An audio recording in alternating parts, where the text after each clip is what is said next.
Bonjour à tous, j'espère que vos placements se portent bien. Je m'appelle Mathieu Beauchamp et je suis le fondateur de la newsletter du Fortress Club.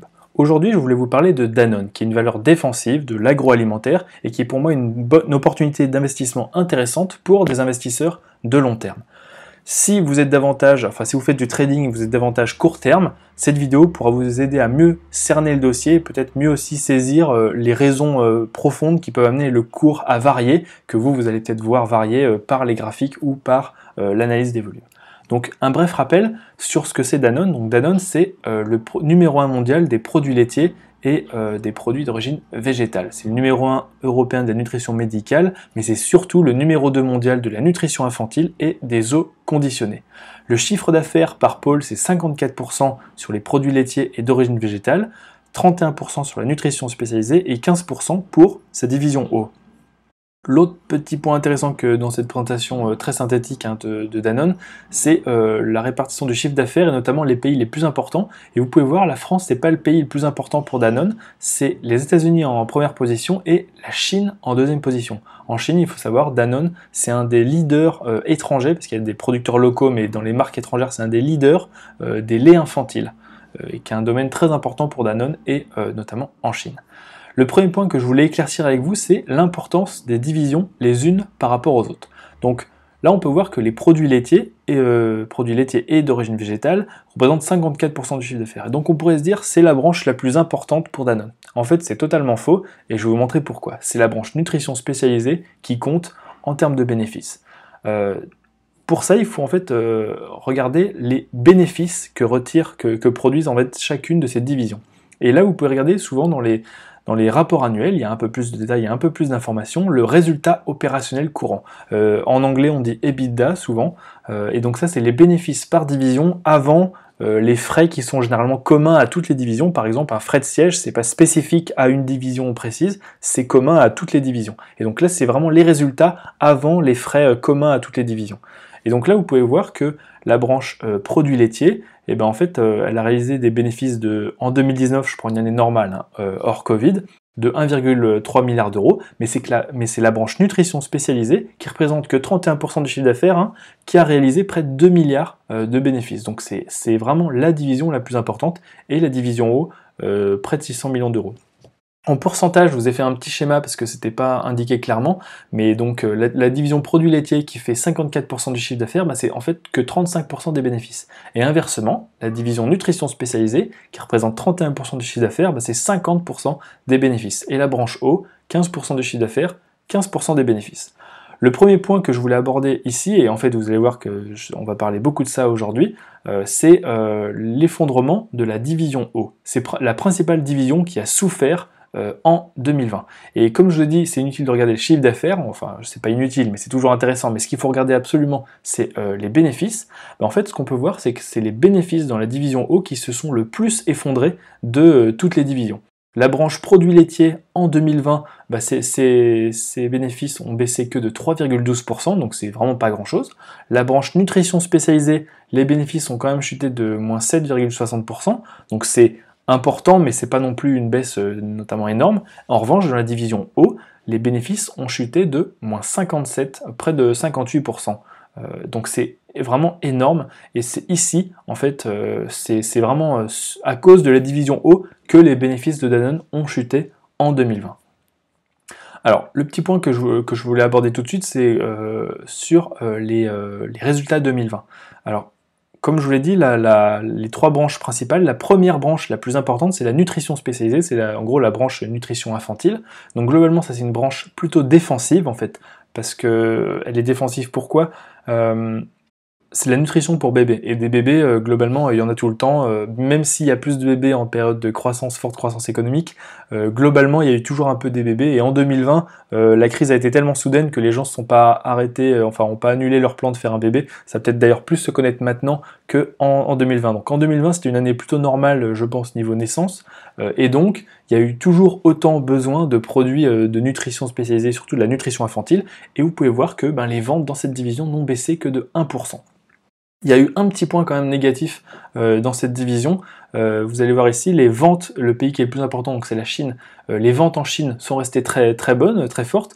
En revanche, il y avait des ventes cross-border, ça c'est le principal élément négatif dans cette division, qui ont baissé de 45%. Les ventes cross-border, en fait, c'est Danone produit du lait infantile en Chine, qu'il exporte de Chine vers les pays limitrophes, type Vietnam, Cambodge, etc. Et à cause du Covid, les frontières ont apparemment été fermées, et donc du coup ça a conduit, certaines frontières ont été fermées, ça a conduit à une forte baisse des volumes d'exportation de lait infantile de Danone depuis la Chine. Donc c'est le principal élément qui a pénalisé un petit peu cette division, et qui a conduit, comme vous pouvez le voir, à une légère baisse, pardon c'est ici, de la marge. Ici, vous avez la marge opérationnelle courante, donc c'est la marge à chaque fois que vous vendez les produits. Vous pouvez voir que par rapport à 2019, dans la vente produits laitiers, la marge elle est restée quasiment stable. Dans la nutrition spécialisée, elle a légèrement baissé, elle est passée de 25 à 24,5. Et en revanche, dans la division eau, elle s'est effondrée, elle est passée de 13 à 7%, donc près de 50% de baisse. Donc, pardon, c'est ici. Donc ce qu'on peut retenir ici, c'est que c'est une division, la nutrition spécialisée, globalement défensive, c'est pour ça que je ne vais pas en parler par la suite, et qui a relativement bien tenu en 2020, et qui va certainement reprendre le chemin d'une croissance, certainement dès que les frontières se réouvriront en Chine vers les pays limitrophes, et les exportations reprendront tranquillement. L'autre division qui est très défensive, c'est la branche produits laitiers, et notamment à partir d'origine végétale. Vous pouvez voir que cette division, elle a continué sa croissance presque comme si de rien n'était. Vous voyez une petite baisse quand même au deuxième trimestre, mais globalement en hausse de 3,4% sur 2020. Le point intéressant qu'il y a dans cette présentation, c'est que sur 12,8 milliards de ventes dans cette division, il y en a 2,2 milliards, donc près de 1/6, qui est lié aux produits d'origine végétale, typiquement les laits d'amande, Alpro, les laits de soja, les Sodelicious, je crois que c'est une marque de yaourt à base de soja, ce genre de choses, et ça, ces 2 milliards de ventes, c'est un domaine qui est en forte croissance, les produits d'origine végétale, et c'est ça à mon avis qui soutient les 3,4%, qui soutient la croissance. Et donc ce qui veut dire que si les produits d'origine végétale qui représentent que 2,2 milliards sont en croissance de 15% sur l'année 2020, ça veut dire que les produits laitiers classiques, type Pure, Danone, eux, ils doivent être en croissance, mais vraiment légère, en légère croissance. La dernière division, et c'est celle qui nous intéresse le plus, parce qu'en final, les deux autres divisions se sont globalement bien tenues et sont des branches plutôt défensives, c'est la branche eau. La branche eau qui a chuté en termes de chiffre d'affaires de près de 17% sur l'année 2020. Alors ils ont un terme qui est intéressant, c'est le out of home. En gros, cette division dépend beaucoup du out of home, c'est toutes les situations où on est en dehors de la maison. Donc la branche eau, c'est principalement les bouteilles en plastique, comme ça, les bouteilles Volvic, Evian, CE, et les bouteilles en verre dans les restaurants. Donc là, pour les restaurants, c'est assez simple à comprendre. Tous les restaurants étaient fermés jusqu'au premier trimestre, je crois que ça a réouvert qu'en mai, juin, je sais plus. Enfin en tout cas au cours du second trimestre 2021. Donc là, les restaurants fermés, donc débouchés, c'est devenu 0 pour les bouteilles en verre. Et les bouteilles en plastique, forte restriction de mobilité géographique, on ne pouvait pas traverser les régions, vous vous rappelez tous, c'était pas il n'y a pas si longtemps. Donc toutes ces situations-là, où vous êtes en train de voyager, faire quelque chose en dehors de votre maison, ça peut aussi être le télétravail. Quand vous n'êtes pas en télétravail, que vous travaillez dans une entreprise, généralement le midi, vous pouvez sortir, acheter quelque chose, acheter un panier repas, un plat genre je ne sais trop où. Généralement, vous pouvez avoir une boisson qui est servie avec, ça peut être par exemple une bouteille d'eau. Donc toutes ces situations où vous êtes en dehors de votre maison, où vous consommiez des bouteilles d'eau, par exemple de chez Danone, en fait elles ont été réduites à néant ou fortement affaiblies sur l'année 2020, ce qui a conduit à une forte baisse du chiffre d'affaires, moins 17%, et surtout à un effondrement des bénéfices de moins 60%. Et donc c'est bien ici, sur la division eau, c'est la division eau qui a pénalisé presque entièrement les bénéfices, qui a fait chuter les bénéfices de Danone en 2020. Donc c'est sur cette division que tout va se jouer au final sur les prochains mois, sur les prochains semestres. La renaissance des bénéfices, le redressement des bénéfices de Danone, ça va être essentiellement le redressement des bénéfices dans la branche eau.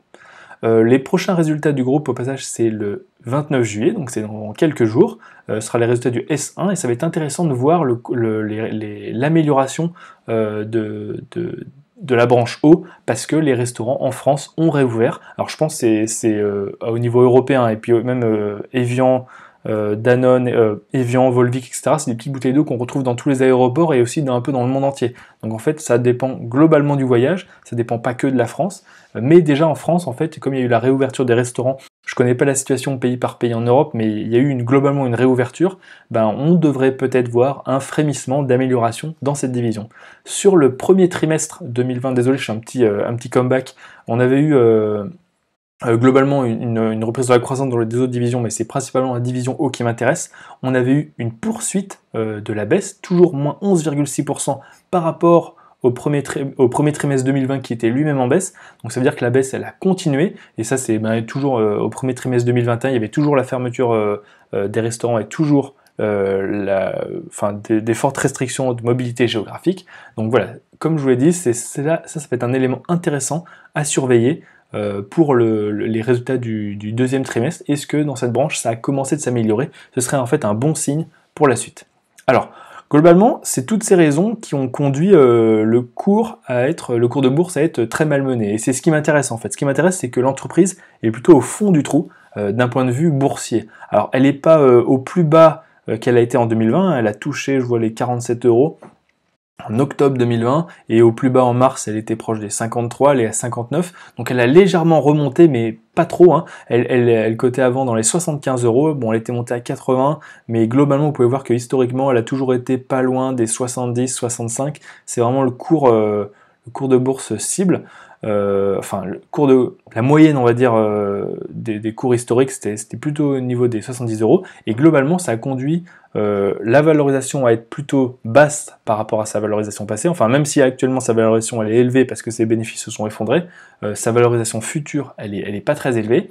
Et le consensus aussi est plutôt prudent. Vous pouvez voir ici que le consensus, c'est pas comme sur certaines valeurs où vous allez sur Alibaba, sur le même, tout le monde est à l'achat. Là, c'est absolument pas le cas. Vous pouvez voir d'ailleurs le consensus, la moyenne, c'est conservé. Il y a quelques-uns qui sont à l'achat, mais à l'achat, c'est vraiment ceux qui ont la conviction d'acheter, mais les autres, ils sont accumulés, conservés, allégés, vendre. En fait, il y en a beaucoup qui sont hésitants sur ce dossier, et à mon avis, c'est parfaitement légitime, pour plusieurs raisons. La première raison, c'est le business. Alors, comme on vient de le voir avec la forte baisse essentiellement de la branche eau, qui a plombé les résultats du groupe. Et l'autre raison, c'est la direction, en fait, le management. Ça a été le départ du PDG, puis son remplacement. Alors surtout, c'est l'incertitude managériale.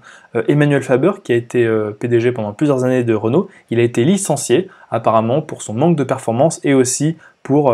il avait un management apparemment jugé brutal et un petit peu solitaire. Bon, ça c'est de la cuisine interne, on peut pas réellement savoir de l'extérieur. Mais voilà, il y a eu plusieurs raisons qui ont fait qu'il y avait ça ne l'a pas fait, et il a été licencié par le conseil d'administration, et c'est le président du conseil d'administration qui l'a remplacé, un peu au pied levé. Donc ça c'est pas un bon signe, parce que ça veut dire que le licenciement n'était absolument pas prévu, pas préparé, il n'y avait pas de successeur généralement désigné, c'est ce qui est le cas dans ce genre de grande boîte. Généralement tout se passe de manière très, très, très préparée. Là, c'était absolument pas le cas, et donc pour moi, c'est pour ces deux raisons, le business, principalement l'eau qui sont effondrés, plus l'incertitude managériale, que le cours de Danone est proche de ses plus bas en ce moment. Et ça, c'est plutôt en fait un bon point pour les investisseurs. Alors, pourquoi Danone est actuellement une entreprise intéressante dans une optique d'investissement à long terme? Alors, d'un point de vue business, pour moi, tout est en train de repartir. Ce qui compte surtout, donc vous l'avez compris, c'est le redressement de la branche eau, et ça c'est en cours avec la réouverture des restaurants, la fin des restrictions de voyage. Alors c'est toujours très difficile de voyager à l'international, mais en France, au moins vous pouvez voyager, vous pouvez aller dans le sud de la France, en Bretagne, à la montagne, où vous voulez. Globalement, il y a de moins en moins de restrictions, donc ça c'est bon pour le out of home, qui est cher à Danone, et donc ça va être... c'est ce qu'on va voir si ça a commencé de se matérialiser dans les résultats du S2, mais ce qui va certainement porter le redressement des résultats futurs de Danone. L'autre point, et dans une moindre mesure, ça va être la reprise des exportations du lait infantile en Chine.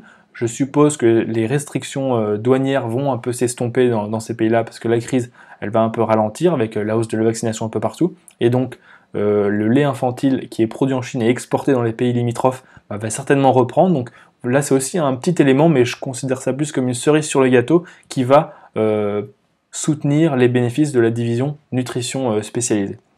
L'autre point qui est pour moi aussi important que le business, c'est la nomination du nouveau PDG.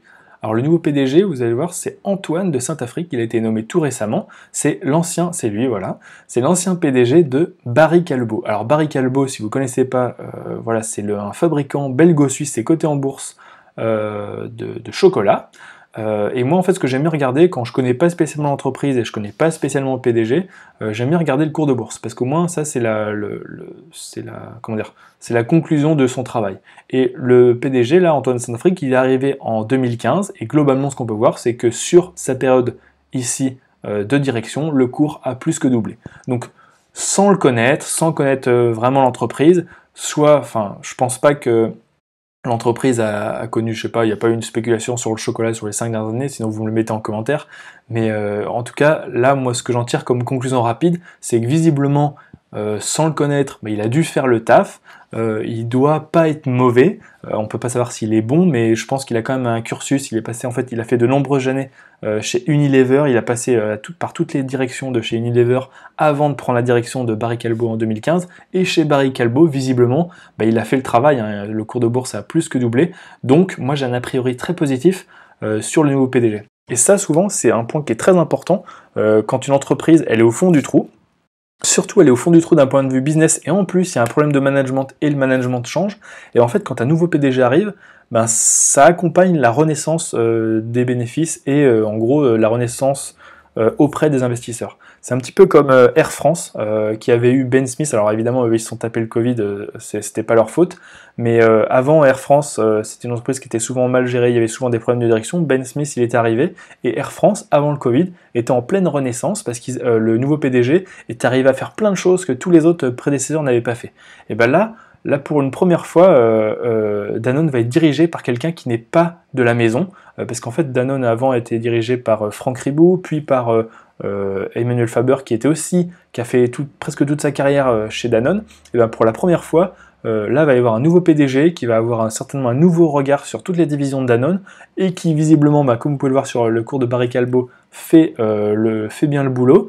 Donc ça va être un point très positif, et pour moi, c'est les deux éléments qui vont soutenir à long terme le cours de Danone, voilà, sur les prochaines années, je dirais sur un horizon de 5 ans. Là vous avez entre le redressement de la division eau et principalement et dans une moindre mesure la nutrition infantile en Chine, mais surtout le nouveau PDG qui va certainement faire le ménage et tenter du mieux qu'il peut d'améliorer les marges et de restructurer tout ça. Vous avez un combo, si vous voulez, de news qui vont soutenir le cours et qui vont participer à la renaissance, on va dire, de Danone auprès des investisseurs.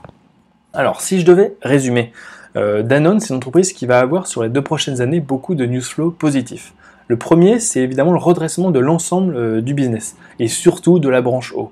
Ça veut dire, ça va se traduire par une amélioration chaque trimestre des résultats dans cette branche qui va renaître petit à petit, qui va retrouver ses marges d'avant-crise, etc. L'autre point très positif, ça va être le nouveau PDG qui va certainement tout reprendre en main petit à petit et qui va certainement petit à petit aussi rassurer les investisseurs. Ça, c'est un point qui est très, très important pour soutenir un cours de bourse. Il faut qu'il y ait un bon PDG à la tête d'une entreprise.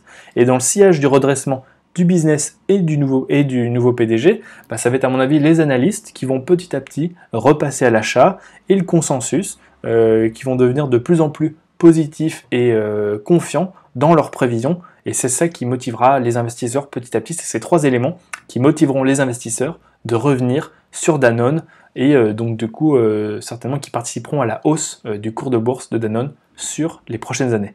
Alors il n'est pas évident de donner un objectif de cours alors que la société va être reprise en main par un nouveau PDG qui va certainement faire du ménage, etc. et booster encore plus les marges, mais je ne serais pas surpris d'ici fin 2022 de voir Danone vers les 70-75 € comme à la période fin 2020. Je pense que ça me paraît un horizon de temps, 1 an et demi au moins, raisonnable pour qu'il y ait déjà pas mal de ménage de fait et pas mal de choses que le nouveau PDG ait pu améliorer. Voilà, c'est tout pour aujourd'hui. J'espère que cette vidéo sur Danone vous aura apporté quelque chose. Je compte sur vous pour acheter des produits Danone et faire remonter le cours de bourse. En attendant, n'hésitez pas à liker ou commenter si vous avez des questions ou des suggestions pour des prochaines entreprises et à vous abonner à ma newsletter. Moi, je vous dis à très vite pour de nouvelles vidéos.